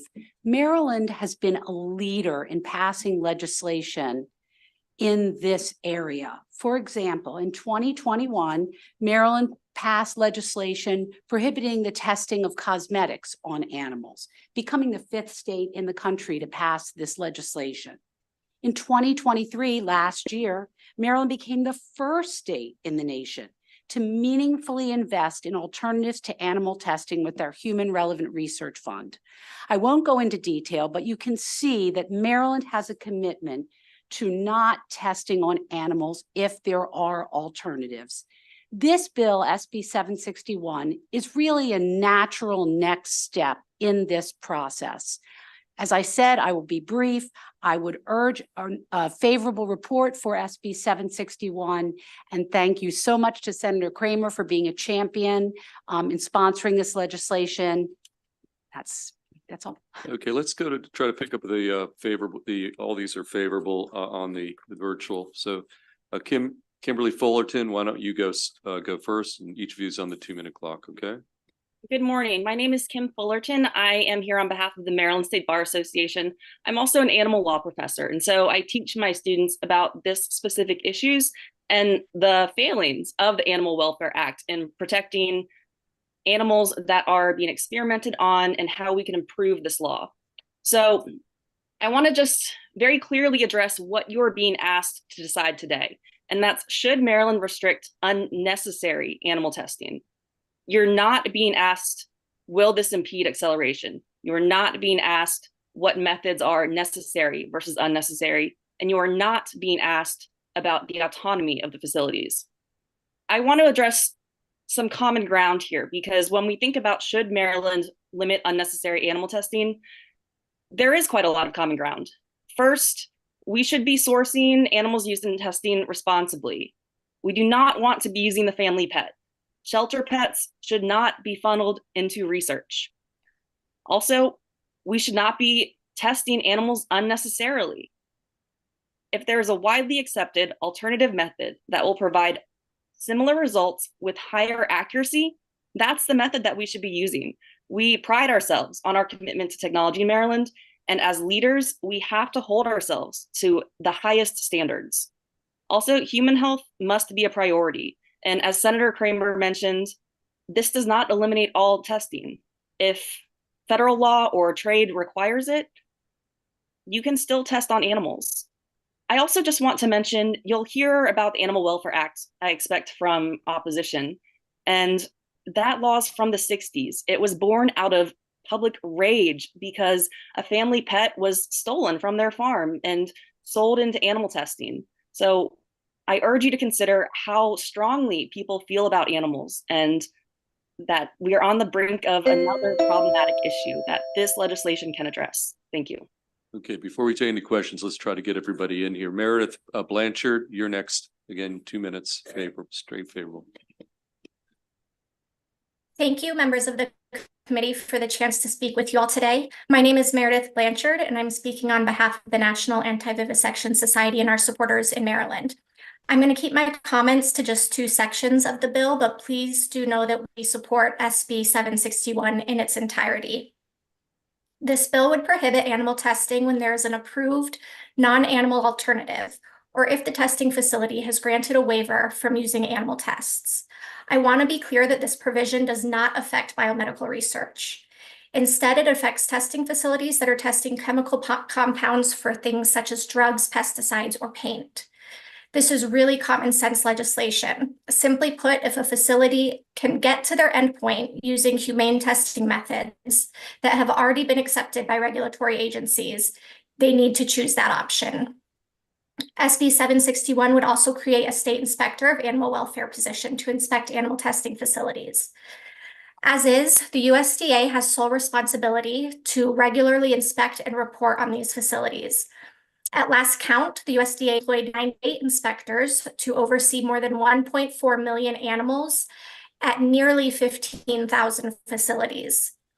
That means that on average, one USDA inspector is charged with inspecting 152 facilities over 260 working days if you account for a traditional 5-day work week.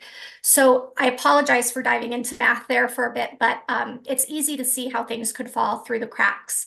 And when we're talking about animals who have been forced to unwillingly participate in the pursuit of science, there's really no excuse to not add an additional level of oversight.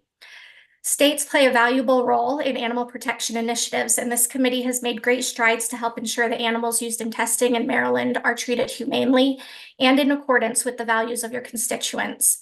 I want to thank you for those efforts and ask that you step up once more by supporting Senate Bill 761. Thank you. Okay, before we go to our next week's Senator Hedelman, I think we're going to have to take you first up after session when we continue the bill hearings. You'll be number one, so I think feel free to relax at this point. So let's go to Sherman McFarland is the next witness. Good morning. My name is Sherman McFarland. I am a postdoctoral fellow at the Johns Hopkins University School of Public Health, and I have a Juris Doctor from the UC Davis School of Law. I'm testifying in support of SB 761 because it prohibits testing facilities from using dogs and cats to test the safety or efficacy of chemical substances, drugs, vaccines, ingredients, products, and product formulations unless required by federal law. SB 761 should also have the effect of reducing the use of animals in experiments because under the language of the bill, testing facilities may not use a traditional animal test method if a relevant agency has approved an alternative non-animal test method. Furthermore, SB 761 prohibits testing facilities from using either for research or testing a dog or cat obtained from an auction, flea market, or animal shelter, or from a person that did not breed and raise the dog or cat. Testing facilities are also prohibited from using dogs sold by Class B dealers licensed under the Federal Animal Welfare Act and from using dogs or cats that have undergone a devocalization surgery. Moreover, SB 761 prevents testing facilities from performing a devocalization surgery on a dog or cat. Additionally, SB 761 allows the Maryland Department of Agriculture to enter into an agreement with an animal welfare organization, local animal control agency, or other similar entity to conduct the inspections that the State Inspector of Animal Welfare must perform under the language of the bill. In conclusion, I believe that this bill will spare animals in Maryland from suffering. Dogs and cats will be spared from being experimented on for drug, vaccine, ingredient, product formulation, and chemical substance safety and efficacy tests unless required by law. Dogs and cats will also be spared from suffering devocalization surgeries. In addition, SB 761 advances the use of alternative non-animal test methods and it is designed to ensure animal welfare. Namely, the bill requires testing facilities to reduce the number of dogs and cats used for research or testing to the smallest number possible by using scientifically reliable methods that do not involve dogs or cats. This bill represents a humane step forward for Maryland. I encourage a favorable report by the committee on behalf of the welfare of animals in the state. Thank you very much. Okay, and I do see one other virtual witness, although your name doesn't match up with the witness I've got on the list. So maybe, are you a substitute for Michaela Singer or? She meant to put my name in. Sorry, she was the one who entered my information. Okay, you've got 2 minutes and you've signed up favorable. And again, guys, we've got session in 5 minutes. So let's just keep that in mind with first questions. Okay, why don't you proceed? Okay, thank you, members of the committee. My name is Dr. Aisha Akhtar. I am the CEO and co-founder of the Center for Contemporary Sciences, which is a Maryland-based nonprofit dedicated to accelerating the best possible medical research. I'm also a double board certified neurologist and preventive health specialist and a military U.S. veteran. I am submitting this testimony in strong support of SB 761. I won't rehash what has already been said before, but I would just like to share a few things, just my personal journey and my professional journey that got me here to this point. One of the hardest things I've ever had to do as a neurologist is watch my own aunt, a very strong, vibrant woman, deteriorate from Parkinson's disease until she died. And I watched helplessly as she slowly lost control of her own body, which is a truly terrifying experience. And perhaps even more devastating was her sense of loss of herself and her unique personality, humor, intelligence. All that disappeared and was replaced into a swirling chaos of dementia. And I tell you about my own story because there is not a single effective treatment for Parkinson's disease, nor is there an effective treatment for multiple sclerosis, for dementias, for spinal cord injury, for strokes, for just about every neurological disease we have. At best, we only have treatments that may help with some of the symptoms, but they do not truly impact the illness themselves. And in fact, there is no approved treatment for most diseases, neurological or otherwise. I worked as a medical officer at the Food and Drug Administration for more than a decade. And I was in their Office of Counterterrorism and Emerging Threats, where I studied the safety and effectiveness of new drugs and vaccines. And I saw how promising treatments came through the pipeline again and again, only to fail in human clinical trials. What is upsetting is that there are better, more human relevant alternatives that can be used in these testing methods, but are not being used. They're not being used because, as was said before, it's sometimes easier not to use the alternative method.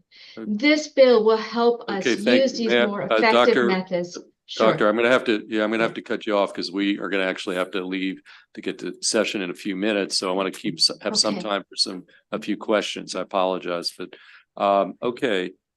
Questions for any of the panelists, Senator Kramer, the virtual witnesses, the in-person witnesses, Senator Lewis Young. Thank you very much for this bill. I think it speaks volumes that the opposition didn't show up and testify in person. Isn't that so? Amen. Okay, additional questions for the panel? Okay, seeing none, that concludes the bill hearing on Senate Bill 761. And so, folks, we made our way through about half, and we do have a bunch of sunset extensions. So I don't anticipate that the remaining bills that we'll take up after session are going to take that long. And then if we vote, which we may want to pick up where we left off, it's a pretty short list. So I think we're in pretty good shape after session to get through those remaining bills, do a relatively short vote, and then you guys will be released for the weekend. And that's kind of the plan. So see you over in the floor.